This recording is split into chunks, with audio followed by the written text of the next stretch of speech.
hello, and welcome to the Superwoman Wellness Connection channel. My name is Kim Goeltom, and I'm super excited to have you here today. Today, you are going to be listening to a very special guest who's going to be talking about navigating through transitional times, and I'm so excited to have and welcome Kalani Brown. Thank you so much for having me. Thank you. And for those of you who have not yet had the pleasure of meeting Kalani, let me just give you a brief little background, and then she's going to share a lot more with you.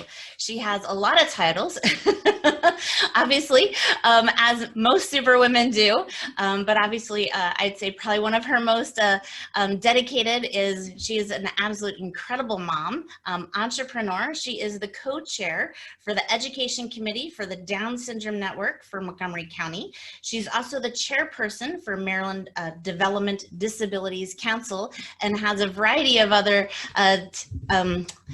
labels and talents, and so excited to welcome you, Kalani, here with us today. Thank you again. Thank you. So I'd love to start off by just having you share a little bit about, how you got into your industry and where that passion came from. Sure. So the advocacy part, right? My son was born 9.5 years ago with Down syndrome. And so we didn't know prior to birth that he was going to have Down syndrome. We had a suspicion, or the doctor said we had like an 88% chance. So we sort of mentally prepared it for it. And then I was after birth that we actually got our diagnosis. So immediately I wanted to learn as much as I could about it, right? So talk to people, we were actually directly connected to the Down Syndrome Network of Montgomery County as soon as he was born. And so we had somebody come in and talk to us.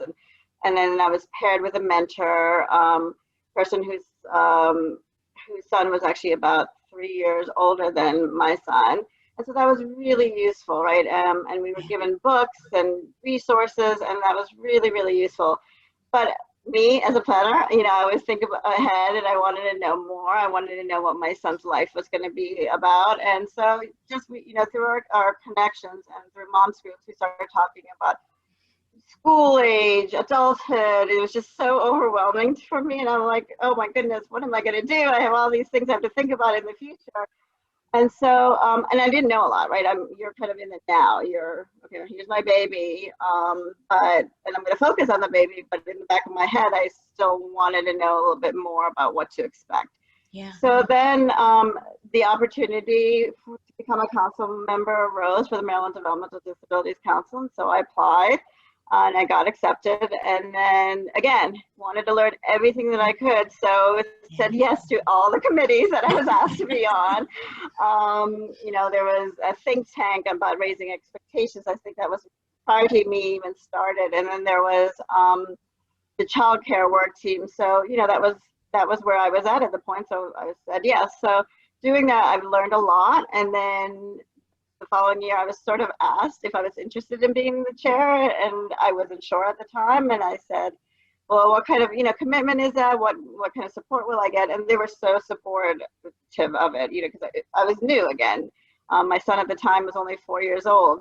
So I put my name in the hat, and they elected me as chair. And it's been a wonderful opportunity for me to learn about all aspects of the disability community, from the history of disability onward to just everything that's going on now, what the issues are in Maryland and nationally. I mean, we focus mostly on Maryland, and just doing a lot of advocacy around people with disabilities and making them a part of our communities, and making sure that they have the resources to really strive and live and thrive in our communities.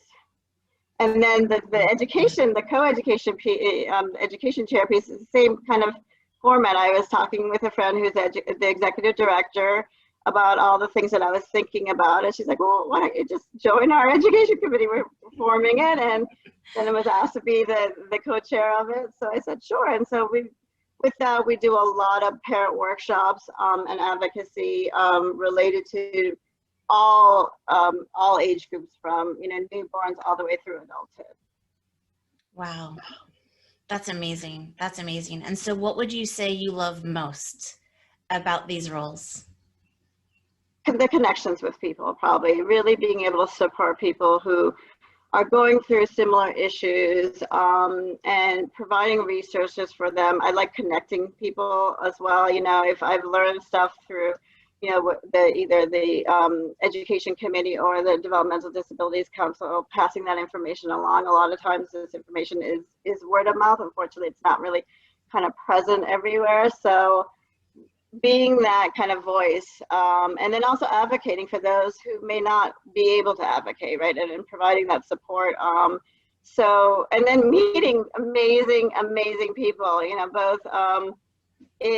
both self-advocates as well as parents, as well as providers and people who work in the industry. That's incredible.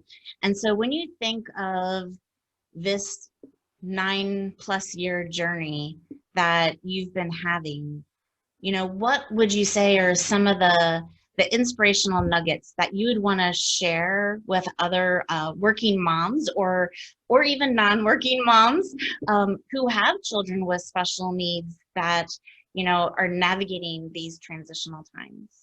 So I think the most important thing is connecting with people. And so that was a vital piece for me, is finding people who are experiencing the same things, and just having an outlet, right? I mean, people get it. And it's not just people with, or moms or dads with kids with Down syndrome, but it's really all disabilities, right? One of my good friends has a son with autism, and the same age as my son. And so even though it's a different diagnosis, a lot of the challenges are the same. So really connecting, getting ideas from them has been really useful.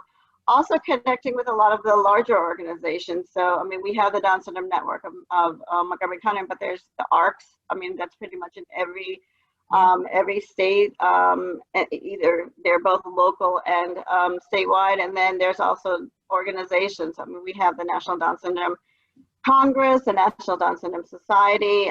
So there's a lot of groups out there. There's also a lot of Facebook groups for those people who, you know, may live in a rural community and it's a little bit of a travel, or I guess now with the pandemic, everyone can do it virtually, but you know, there are a lot of Facebook groups that have been really useful too. And so just searching out, you know, what's best for you. I mean, there's everything from behavior strategies to educational strategies to include children with Down syndrome, to inclusion, you know, so there's a lot of different Facebook groups. And so just hearing from others and what they're doing and getting all those resources has been great. And so what would you say has been your biggest source for support, if you're open to sharing, over the last year? Sure. Actually, my family, and mostly my husband. I think he keeps me sane. You know, I'm generally more the emotional one, and so he's a little bit more laid back. So he's been really, and just sharing that, you know, like he got it, right? Especially during the last year, he got it that it's exhausting, especially, you know, when you have a child with disabilities and having to be there like constantly with that child. So he really offered that support. He actually sat with him a couple of mornings, or most of the mornings, and I would have that time to work out for myself, just do what I had to do to keep myself sane. So having that support system has been really helpful, but then also having the extended community. I know we've talked a lot on Zoom. We've had like moms groups, even though we used to do it virtually. I mean, we used to do it in person, we did it virtually, and that's been really helpful. But then just, you know, the challenges that we're facing, you know, within the school system, we were able to have groups and workshops regarding that, because it seemed like that a lot of people were having the same issues. And so as the co-chair, we were able to develop some workshops to kind of help navigate that process, right? And navigate the lack of information that we were getting from the system, in my case, it was the Montgomery County Public School System. Sure, sure. And so there's so many things that a parent is really, you know, having to put themselves into, especially for those that are moms, right? Because as women, we typically like to try to do everything on our own. We're not really taught to ask for help. It's like, you can do it, you can do it. And so really, you know, one of the themes that I'm hearing is that you know, these moms are really having to ask for even more help. And of course, you know, with everything that's been happening over the last year, everybody's been having to ask for more help. But obviously, you know, if you have children with disabilities, then you're going to need even more support and possibly more help and more assistance. And I love how you're reaching out and helping others to have that awareness and find access to those different resources. And so now that we're coming out of a pandemic and right, fingers crossed, we're coming out of the pandemic, and you know, it's summer, you know, I know where I live, my nieces and nephew got to go back to school full time pretty much the last month, which was nice. So they got to kind of get a little bit more social interaction and meet their teachers in real life, in person, you know. But how do you see, you know, some of these transitions from, you know, being virtual and moving back into school or back into, you know, summer activities right now? So I think the routines are still really important to maintain. I mean, despite, like, even throughout the last year, we've established routines for our son, and I think he knows what to expect. So that's really been helpful, right? To continue those routines. What time is bed? What happens before bed? What happens in the morning? So just, I mean, obviously the summer is a little bit different because things change, but still having those basic morning and afternoon routines have been really helpful. Also just finding times to do the things that I need to do now that, you know, he's back and I'm not with him constantly, making sure, you know, that he's doing what he's supposed to be doing. Just finding, you know, what's priority for me. I mean, and I did that also throughout the pandemic, right? I mean, I needed to find time for myself to kind of just breathe and be with myself and have that self-care for myself. So really creating those routines, establishing just kind of what we want out of the summer for us, you know, like you know, what kind of things we want to do as a family, what I want to do individually, and then just looking forward into the fall. You know, like I said, I'm a planner, so, you know, the slight chance that they might be virtual again, which I'm hoping it won't be, but they're kind of starting to think about, you know, those things in advance so that if it does happen, that I'm not caught kind of by surprise. And I have sort of thought about plans about how to handle things. Nice. So you've got your plan B and plan C and plan D, obviously plan A, but just all the other little backup plans to the plan A. So I wanted to ask a question that you just touched on a little bit. You were talking about how you made sure you created space for you to breathe and your self-care. And I know overarching that was the routines, but how did you make sure with all of everything of last year to create space for yourself? Because that's tricky in a non-pandemic year, let alone in a pandemic year. So I must hear this. Yes, so I've always been, like, exercise has been really important to me. And so, you know, with everything closing on last year, my gym actually offered virtual lessons. I mean, it was pre-recorded. And so I sort of, you know, had been there a couple of years, so I knew all the moves, but they would actually do a really good job on showing everything. So I, you know, if I had to, I woke up at 5. I'm an early morning person anyway, but I made sure that I made that time to, you know, get up early and do what I had to do at least 3 to 4 times a week to keep sane. I also made sure, it's a little bit harder during the week, but, you know, going out with a friend or two, going for a walk, you know, I mean, of course, socially distanced with masks on at the time, but now, even still now, you know, it's really important. I try to meet up with a friend at least once a week, whether it's for coffee or going for a walk in the afternoon, in the evening. Sometimes, like, you know, Saturdays, my husband's like, take a couple hours, just go for a hike, you know, with a friend. So that's really important, you know, to connect with other people and just kind of be out of that mom zone and with an adult talking about just life in general. Is really important to me. And so, you know, having the girls' nights now that, you know, things are opening up and meeting, even if, you know, sometimes it's a play date with other, you know, a good friend and the kids. And so the kids would play, and then we were able to talk and connect in that way. So again, I think the theme is kind of in the connection piece, right? Having those connections really keeps you sane and helps you to relieve a lot of that stress. Yes. Thank you for that. That's wonderful. And for some people that might be like, oh man, now I've got to really figure out how to implement that for the first time. And for others, it's a reminder to get back in those habits. And then for others, it's a wonderful affirmation that they're on the right path to the next layer, which is great. So I really appreciate your time because I know you wear a lot of hats and you're very busy.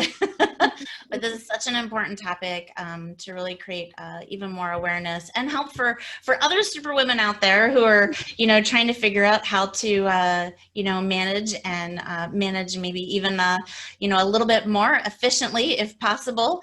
And so before I let you go, I just wanted to ask, is there any other last tips that you'd like to share? Well, there are some resources, like I said, so make sure, especially for the Down Syndrome Network or the Down Syndrome community, so make sure that you reach out to those those networks in your community to make sure that, there's a lot of resources, books and videos and Facebook groups, so to get as many resources as available, to be prepared basically for whatever you can be prepared for. I mean, nothing, you can always be prepared for everything, but as much as you can, it's really helpful. And take time out for yourself, make sure that you carve out at least 30 minutes, out of the day for yourself, even if it's after your child goes to sleep. And sometimes I just need to sit on the couch and watch TV for an hour, just kind of veg out and make sure that you're okay with that, right? And you need to feel that that's your time, and don't find an excuse to do anything else. I think that's really important. Is just acknowledge that you need that time for yourself. That's a big one because I think sometimes people go through the motions, but they don't necessarily give themselves to be okay and permission to be where they're at. They're like, I know I need to do it, and then they feel guilty. So that is such a huge, next step for some of us to be reminded of. And so I really want to thank you so much for being here, and we'll certainly have your information in the description below if anybody wants to learn more. And again, thank you so much for being here and sharing your wisdom and inspiration for others today with us. Thank you so much for having me. I really appreciate the opportunity. You're very welcome. Thank you.